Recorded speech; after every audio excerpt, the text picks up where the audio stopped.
Hi hello welcome to our mantra five talks. Bollywood star hero Shahrukh Khan ప్రస్తుతం full జోష్ మీద ఉన్నాడు. ఈ ఏడాది భాషకు కలిసొచ్చిందనే చెప్పాలి. పఠాన్, జవాన్ సినిమాలతో బ్యాక్ టు బ్యాక్ హిట్ అందుకున్నాడు షారుఖ్. ఈ రెండు సినిమాలు బాక్సాఫీస్ వద్ద భారీ వసూలు రాబట్టాయి. ఇప్పుడు డంకీ సినిమాతో మరోసారి ప్రేక్షకులను పలకరించేందుకు సిద్ధమయ్యాడు.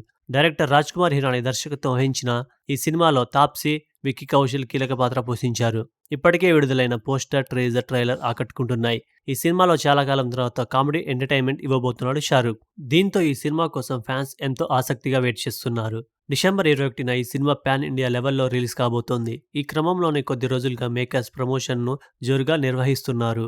ఈ సమయంలోనే షారుఖ్ ఖాన్ శనివారం ఓ విషయాన్ని వెల్లడించాడు. డంకీ సినిమాకు అడ్వాన్స్ బుకింగ్ అధికారికంగా ప్రారంభమైనట్లు తెలిపాడు. అయితే షారుఖ్ ఖాన్ కు సౌత్ ఇండస్ట్రీలో భారీ ఫాలోయింగ్ ఉందన్న సంగతి తెలిసిందే. ఇటీవల విడుదలైన జవాన్ సినిమాకు తెలుగులో మంచి రెస్పాన్స్ వచ్చింది. ఇక ఇప్పుడు డంకీ సినిమాను కూడా తెలుగులో రిలీజ్ చేస్తున్నారు మేకర్స్. అయితే హైదరాబాద్ నగరంలో టికెట్ల ధర రూ. 350 నుండి 250 వరకు ఉన్నట్లు సమాచారం.